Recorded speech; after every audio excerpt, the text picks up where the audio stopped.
Hi, I'm Christin. I'm a leadership and empowerment coach. Thanks so much for joining today. And if you're new to this channel, make sure that you subscribe below to sign up for weekly notifications of new videos. So today, I would like to talk about three very distinct circles in our life. The circle of control, circle of influence, and circle of concern. We all have many things that are going on in our lives, and those things start to funnel into each of those areas. It could be that big list of to-dos you have, the overall goals of your company, to the relationships that you have. We have emotional needs, we have things that happen with our business as well. And so sometimes we can get into almost a state of overwhelm. What really helped me when I was working in the corporate world was really understanding these three circles and how it had affected me in my business and in my emotional life as well. Number one, we're going to talk about the circle of control. The circle of control is what can you do? What can you do not only in your job, but emotionally as well? In business, we think about it as your job responsibilities. What's outlined for you? What are your quotas? What are your deliverables? That's what you can control.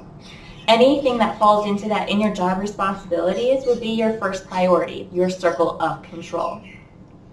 When we talk about our emotional well-being, these are emotions that are coming up for you within your circle of control. You get to choose how you react to a person, to a situation. If something's upsetting you, you get to choose whether or not that's something you're going to express or take a deep breath. For example, when you have, for those of you with kids out there, sometimes in the morning they're running late. You have to tell them 5, 6, 7, 8 times to get ready. However, you can choose to let it affect you and then your day starts to spiral, or you can choose to breathe and react with positivity. Which one feels better for you? 2, we're going to talk about the circle of influence. This can be a minimum amount of impact and influence, or it can be a maximum amount in influence. There is a scale here. Think about it as a beach cleanup, right? So if you go and you do a beach cleanup on your own, you're going to make an impact. However, if you do a beach cleanup with 10, 15, or you attend an organized beach cleanup, you're going to make a major impact. So when we think about the circle of influence and our work environment, that would be the minimum impact might be with those broader teams that have similar goals to your team. But if you think about your maximum impact, it's how you are working with your team. So remember, in circle of control, we're worried about you and your actions. When we move up into the influence, that can be how you're reacting with the entire team that you're working on. Because as a team, you typically have team goals. Those goals might be impacting how customers use product, the number of sales that you're making. When we think about our circle of influence, we can get that circle of influence to grow by how we're managing our emotions. When people are looking up to us, we tend to grow our circle of influence.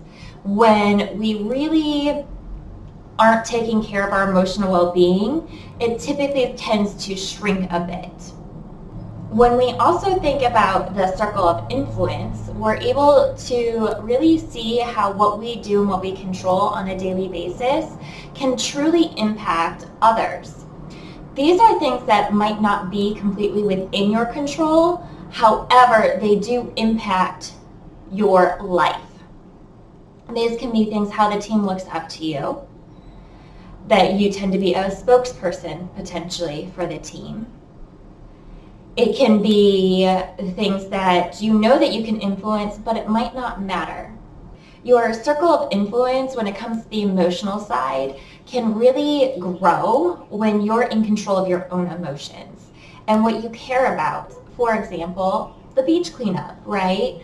So when you start to organize things on your own and you see your circle of influence starting to grow, you're able to really reach more people. You can take stands for what you really think is right and continue moving forward because you're in control of that. For our third topic, the circle of concern, this is where a lot of the things that we let into our daily life really affect us. It could be things that we really have no control over. Like the weather, for example. We don't have control over the weather. Therefore, if we're concerned about what the weather is every day, we're letting our fears and our worries really affect our day versus just focusing on what we can control. We can control bringing an umbrella with us to work versus stressing out that it's going to rain. When it comes to the work side of circle of concern, it could be the overall company metrics. So while you might have that minimal impact on the team metrics or maybe even a maximum impact on the team metrics, when it really comes to the overall global metrics for your company, you really are concerned at some level, but you really can't make an impact there until you focus on your circle of control. Overall, in the circle of concern, we can really think about how other teams are doing, how it's affecting the overall global metrics of a company or the stock price. But in reality, when we worry about those things, we are putting things outside of ourselves. We're putting the power outside of ourselves. Therefore, we're no longer focused on our circle of control of what we can control. When we have our emotions in that circle of concern, we get bombarded by all of the other things going on in life and can sometimes get into a state of overwhelm. We might have boundaries that haven't been drawn yet because we are so concerned about everything else going on around us and not really focusing on what we can truly deliver. Another way that this can show up as your circle of concern in the emotional world is when you're worried about if someone likes you or if you get along with them, especially in the dating world. Does this person like me? It can go with friendships as well, where you have a large group of friends, but there's always someone there that you might not get along with. But guess what? It's not in your circle of control. It's in your circle of concern. You can control your reactions. You can control how you act towards other people, but it's not up to you to change their feelings about you.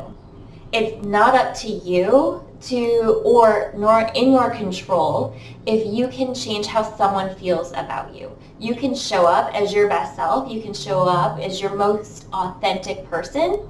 However, you cannot control another person's feelings, desires, wants, or needs. Overall, today, we talked about the circle of control, the circle of influence, and the circle of concern. Regarding the circle of control, you are the only person that can control that circle. You can control your reactions. You can control your actions towards a situation.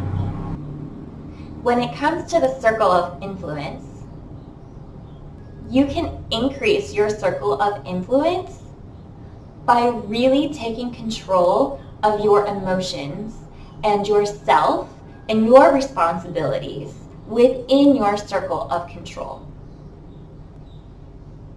When it comes to the circle of concern, you can stop worrying about those things in that circle, therefore freeing your mind up to truly focus on what you can accomplish, to focus on things that really drive the needle for you, whether it's work or emotional. When we take the worry out of our lives, we're able to live a little bit more simply. We're able to really focus on what drives change, what drives habit, what those boundaries might be. When we're able to truly focus within our circle, we're able to take the overwhelm out of our day-to-day and really focus and have a much narrow focus on what we're going to accomplish. I'd love to hear on how these circles are showing up in your life. So make sure to comment below and share some of your experiences and how you're taking the circle of concern and no longer worrying about that so that you can focus on your circle of control. Thanks so much for joining today. I look forward to having another chat soon.